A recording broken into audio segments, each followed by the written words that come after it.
Olá, boa noite. Olá, boa noite. Começa agora o Rede TV News. Seja muito bem-vindo. Polícia Federal conclui que não houve interferência do presidente Jair Bolsonaro em investigações da instituição. O relatório foi enviado ao Supremo Tribunal Federal. E nesta edição do Rede TV News você vai ver também. PF vai à Câmara Federal colocar tornozeleira eletrônica em Daniel Silveira, mas deputado se recusa a cumprir a medida. Ele está há mais de 24 horas sem sair do Congresso. Gangue da Moto faz 3 assaltos em menos de 5 minutos no ABC Paulista. E a gente começa então indo ao vivo direto para Brasília, onde o dia foi de expectativa quanto ao destino do deputado Daniel Silveira. É o repórter Anderson Arcoverde quem está acompanhando de perto essa situação e tem mais detalhes para a gente agora. Vamos conversar com ele? Boa noite, Anderson. Conta para a gente, o deputado Daniel Silveira continua aí na Câmara evitando a instalação da tornozeleira eletrônica? Continua assim, viu, Milena? Boa noite para você, boa noite, Augusto, e a todos que nos acompanham. Já são mais de 24 horas aqui no Congresso Nacional. Isso tudo para evitar cumprir a determinação que obriga a usar a tornozeleira eletrônica. A Polícia Federal chegou a vir aqui na Câmara tentando instalar o equipamento, mas o deputado se recusou. Uma resistência que pode custar caro. Agora há pouco, o ministro Alexandre de Moraes, do Supremo Tribunal Federal, deu outra decisão em que fixou multa de R$15 mil por dia em que Daniel Silveira ficar sem a tornozeleira. O desconto deverá ser feito diretamente na conta salário do parlamentar. Também foi determinado o bloqueio das contas bancárias do deputado. Daniel Silveira tem recebido o apoio de colegas. Agora à noite, o senador Flávio Bolsonaro fez uma visita a ele e, na saída, fez questão de dizer que é preciso garantir a liberdade de manifestação dos parlamentares. Outros deputados também manifestaram apoio a Daniel Silveira. Vamos acompanhar na reportagem. Durante todo o dia, a movimentação foi grande na porta do gabinete do deputado Daniel Silveira, do União Brasil. O parlamentar passou a noite na Câmara dos Deputados para não ser forçado a cumprir a decisão do ministro Alexandre de Moraes, do Supremo Tribunal Federal, que o obriga a usar tornozeleira eletrônica. Em discurso no plenário, o deputado justificou o descumprimento da decisão judicial com o argumento de que ela viola a imunidade parlamentar. Ele lembrou um precedente do próprio Supremo Tribunal Federal para afirmar que qualquer medida nesse sentido precisa ser referendada pelos próprios deputados. O que eu estou dizendo é que até aceito sim a imposição, quando os deputados decidirem se vai ser ou não aplicada. Não adianta eu chegar aqui e dizer aceito, abrir o precedente contra o Poder Legislativo em uma escalada de autoritarismo por uma única pessoa. Isso é inadmissível. O ministro Alexandre de Moraes atendeu a pedido da Procuradoria-Geral da República. Segundo o Ministério Público, o deputado descumpriu decisões que o proibiam de participar de eventos públicos e ter contato com outros investigados. Daniel Silveira é réu no STF, acusado de supostamente divulgar notícias falsas na internet e fazer ameaças a ministros da Corte e às instituições. O parlamentar chegou a ser preso após divulgar um vídeo defendendo o fechamento do STF, mas foi liberado em novembro do ano passado. Daniel Silveira lembrou que as acusações contra ele foram feitas com base na Lei de Segurança Nacional, uma lei da ditadura militar que já foi revogada pelo Congresso. É que quando acontece a revogação da lei sem uma continuidade normativa típica, a lei não pode ser aplicada. Isso qualquer bacharel em direito sabe, qualquer aluno do 5º período pode resolver essa questão. Em nota, o presidente da Câmara, deputado Arthur Lira, disse que condena o uso midiático das dependências da Câmara, mas que a inviolabilidade da casa deve ser preservada. Ele também criticou a demora do Supremo Tribunal Federal para julgar o processo contra o deputado. E o ministro Luiz Fux, presidente do Supremo Tribunal Federal, anunciou hoje que o plenário deve se reunir para julgar Daniel Silveira no próximo dia 20 de abril. E uma última informação, hoje também Daniel Silveira confirmou a troca de partido. Ele deixou o União Brasil e se filiou ao PTB, mas a filiação ainda não foi oficializada. Anderson Arcoverde, de Brasília, para o Rede TV News. Obrigado, Anderson. A Polícia Federal informou ao STF que não há provas de que o presidente Jair Bolsonaro tenha tentado interferir na instituição. A conclusão foi encaminhada ao Supremo Tribunal Federal no inquérito aberto em 2020 com base em denúncias feitas pelo ex-ministro da Justiça, Sérgio Moro. Na época, Moro disse que o presidente Bolsonaro tentou interferir em investigações da Polícia Federal, pedindo a troca do superintendente da instituição no Rio de Janeiro. E o presidente Jair Bolsonaro confirmou o secretário executivo do Ministério da Educação, Vitor Godoy Veiga, para o comando interino da pasta.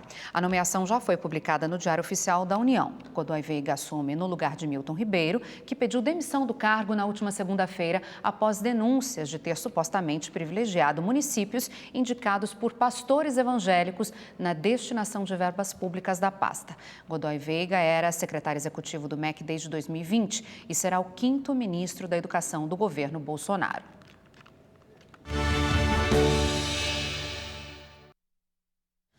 Segundo pesquisa Modal Mais e Futura Inteligência, divulgada hoje, o presidente Jair Bolsonaro aparece à frente do ex-presidente Lula nas intenções de voto para a eleição presidencial. A pesquisa agora mostra que o presidente Jair Bolsonaro, do PL, tem 33,4% das intenções de voto, numericamente à frente do ex-presidente Lula, do PT, que aparece com 32,9%, ambos empatados dentro da margem de erro. Já no caso de um segundo turno, o ex-presidente Lula está com 48,6% das intenções de voto. Bolsonaro tem 41,6%. Com esse resultado, Bolsonaro mostra um crescimento de quase 2 pontos percentuais em relação à última pesquisa realizada em fevereiro. 2.000 pessoas foram entrevistadas entre os dias 21 e 25 de março em 862 cidades do país. A margem de erro é de 2,2 pontos percentuais para mais ou para menos.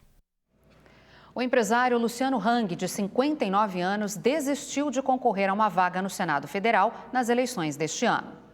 O anúncio foi feito durante uma live nas redes sociais. Conhecido por apoiar o presidente Jair Bolsonaro, Luciano Hang disse que vai seguir com seu ativismo político na defesa de pautas liberais e que o desejo de se manter próximo da família pesou na decisão. Eu acho que o meu grande legado hoje é poder ajudar o Brasil. O deputado estadual Arthur Duval, conhecido como Mamãe Falei, se filiou ao partido União Brasil. Ele não informou se pretende concorrer a algum cargo nas eleições deste ano. Essa decisão ainda não foi tomada porque Arthur Duval responde a um processo de cassação de mandato na Assembleia Legislativa de São Paulo. Se for considerado culpado, poderá ficar inelegível por até 8 anos. Arthur Duval é acusado de quebra de decoro parlamentar. Durante uma viagem à Ucrânia, teve mensagens vazadas. Entre outras frases, disse que as mulheres refugiadas de lá eram fáceis porque são pobres. Duval deixou seu antigo partido, o Podemos, com a repercussão do caso.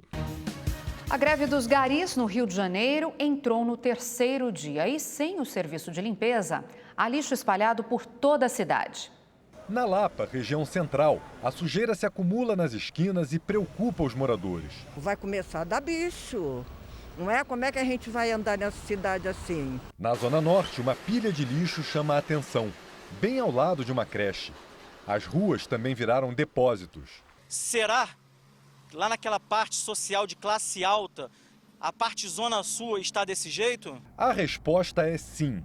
Em Copacabana, os garis da Conlurb, a companhia de limpeza urbana do município, também deixaram de recolher o lixo. E durante a noite, as ruas do bairro ficaram ainda mais sujas, porque um grupo de pessoas começou a rasgar os sacos e espalhar tudo pelas pistas.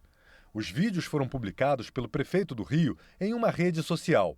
Eduardo Paes escreveu que enquanto garis trabalham de verdade, marginais contratados por políticos sujam tudo. E afirmou que uma das pessoas que aparecem no vídeo é um ex-funcionário da Conlurb, nomeado no gabinete do vereador Lindbergh Farias, do PT.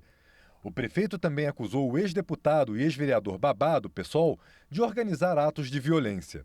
No final da tarde, as negociações para o fim da greve prosseguiram. Enquanto o Ministério Público do Trabalho, a direção da Conlurb e o sindicato da categoria participavam da audiência de conciliação, os garis protestavam. No início da noite, os trabalhadores souberam que as reivindicações, como reajuste salarial, não foram aceitas.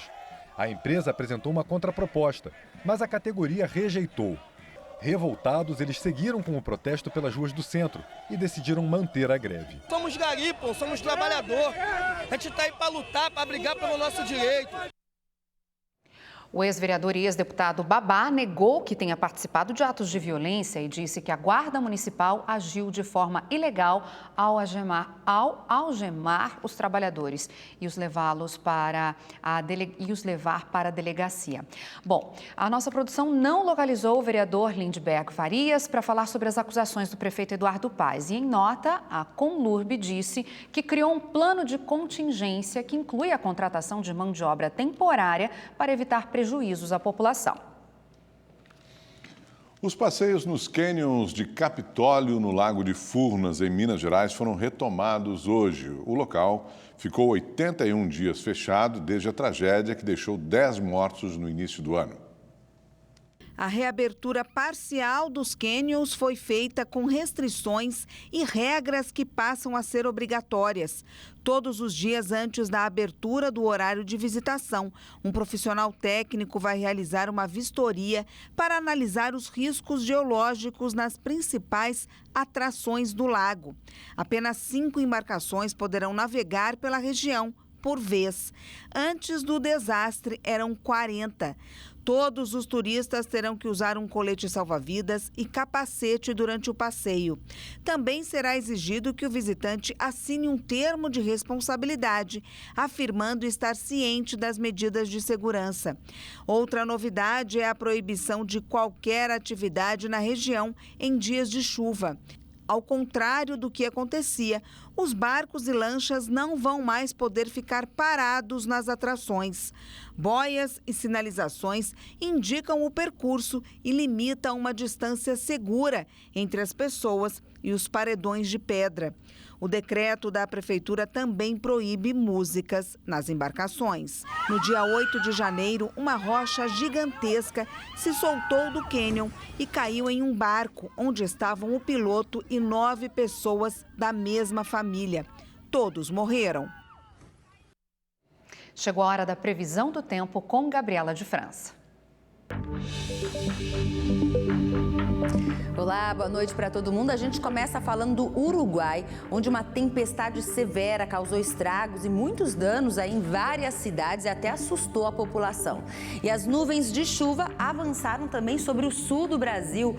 No Rio Grande do Sul, a chuva volumosa provocou alagamentos e queda de árvores. Agora, na Grande Curitiba, o temporal veio acompanhado de um forte vendaval que acabou destruindo a estrutura desse barracão. Amanhã, a chuva ainda deve aparecer intensa e volumosa em áreas aqui do Paraná e de Santa Catarina e o tempo volta a ficar firme sobre o Rio Grande do Sul, mas a temperatura vai despencar, tá? Em Porto Alegre amanhã, mesmo com o tempo mais aberto, a máxima não passa de 20 graus. O tempo fica chuvoso e nublado ainda em Florianópolis e Curitiba, com temperaturas mais baixas também. E a frente fria agora avança nas próximas horas sobre o sudeste do Brasil e vai espalhar chuva e frio. Na capital paulista, virada no tempo para essa quinta-feira, tem alerta aí para chuva forte já a partir de amanhã. Na sexta-feira, a chuva até diminui, a temperatura cai para 19 graus e a madrugada vai ser gelada. No Rio de Janeiro, o tempo até começa mais aberto, mas aí no final da tarde começa a mudança de tempo e sexta-feira tem alerta para chuva forte, que pode causar transtornos aí para os cariocas. Máxima de 25 graus apenas, sensação de friozinho também. E as pancadas de chuva vão se espalhar aqui em grande parte do Brasil. Dia de muito sol e calor, a gente vê aqui em Vitória com 34 graus de máxima, em BH e Salvador, onde a máxima é de 32 graus. Eu fico por aqui, uma ótima noite para você. Até amanhã. Tchau, tchau. Uma gangue de motoqueiros está aterrorizando moradores de um bairro em Santo André, no ABC Paulista. Os criminosos fizeram um arrastão, roubaram 3 pessoas em menos de 5 minutos. A primeira abordagem aconteceu por volta das 7h20 da noite. Um homem está parado na calçada. De repente, surge uma dupla de moto e anuncia o assalto. Também de moto, outros 3 homens dão cobertura à ação dos comparsas. Em segundos, os ladrões fogem com tudo de valor que a vítima tem. Na sequência, eles encontram uma mulher saindo de casa.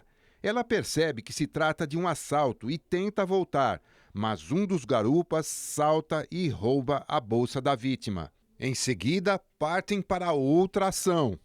Cerca de 2 minutos depois, os criminosos encontram um homem descendo da moto. O rapaz ainda está de capacete. Ele é abordado e tem os pertences roubados. Um garoto de bicicleta percebe, dá meia volta e retorna. Um dos assaltantes carrega uma caixa de isopor, simulando ser entregador de comida. Todos conseguiram fugir. Em nota, a Secretaria de Segurança Pública informou que as vítimas não registraram boletim de ocorrência e que a Polícia Militar vai reforçar o patrulhamento na região. Um motorista com sinais de embriaguez ameaçou o motorista de um ônibus depois de uma batida no Recife. O homem também atropelou um pedestre na calçada. Esse motorista tinha acabado de bater com o carro na traseira de um ônibus. Ele desceu do veículo e foi discutir com o motorista do coletivo. Já na porta do ônibus, ele ameaça o condutor. Fernando Vanderlei, vou mandar sua cabecinha do seu filho. O homem com sinais de embriaguez é retirado de dentro do ônibus por passageiros. Para evitar que ele fugisse, o motorista desse outro ônibus fecha a rua. O homem então entra no carro e acelera em cima da calçada, atropelando um homem que estava parado. O motorista foi preso e autuado por lesão corporal no trânsito e embriaguez. A vítima do atropelamento está hospitalizada, mas não corre risco de morte. No Rio de Janeiro, uma câmera de segurança flagrou o furto do portão de um prédio que fica em frente ao estádio do Maracanã. O criminoso balança a estrutura até que ela se solta. Depois, ele vai embora, carregando o portão. Essa ação durou pouco mais de 2 minutos. E os moradores disseram que essa foi a 3ª vez que esse prédio foi furtado. Nos outros crimes, os bandidos levaram cabos de energia e de telefonia. A Polícia Militar informou que tem feito patrulhamento no local. A Agência Nacional de Vigilância Sanitária aprovou o uso emergencial do medicamento Paxlovid contra a Covid-19. O comprimido é indicado para adultos que não precisaram de oxigênio durante o tratamento e apresentam risco de piora no quadro de saúde por conta da doença. O remédio é fabricado pela farmacêutica americana Pfizer e já possui autorização para uso nos Estados Unidos, Canadá, China, Japão e no continente europeu. Com a aprovação do Paxlovid, já são 8 medicamentos autorizados pela Anvisa para o tratamento da Covid-19. E agora os números da Covid-19 no Brasil, segundo dados do Ministério da Saúde. Mais de 28 milhões e 679 mil pessoas já se recuperaram da doença, 577 mil seguem em acompanhamento e desde o início da pandemia, mais de 659 mil pessoas morreram de Covid-19 no Brasil. As internações por Covid continuam caindo no estado de São Paulo. Em 41 hospitais, não tem mais nenhum paciente com a doença. Dos 91 hospitais da rede estadual, 11 têm apenas um paciente com Covid-19. Em 24 unidades hospitalares, há menos de 10 pessoas com a doença. Em 41, não tem nenhum paciente.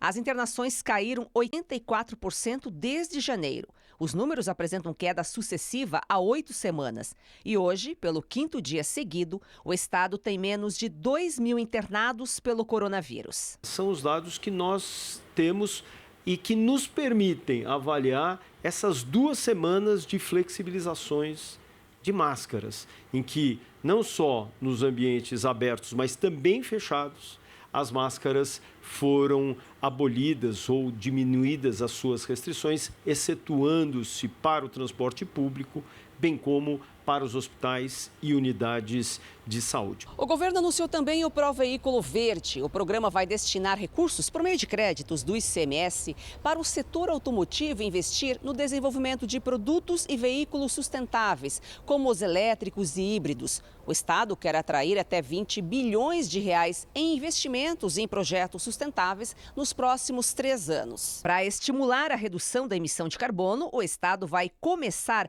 a substituição da frota de veículos. A partir de agora, notadamente na área de segurança pública e também na área da educação, que são os 2 setores que mais consomem, que mais compram e utilizam veículos aqui no estado de São Paulo, que todas as compras a partir de agora, obrigatoriamente, sejam veículos sustentáveis.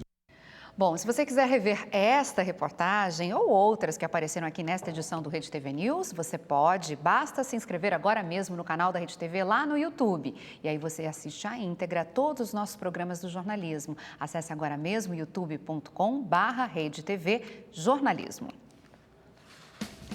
Rede TV News fica por aqui. Uma ótima noite para você. Boa noite para você e a gente volta a se encontrar amanhã, hein? Até lá.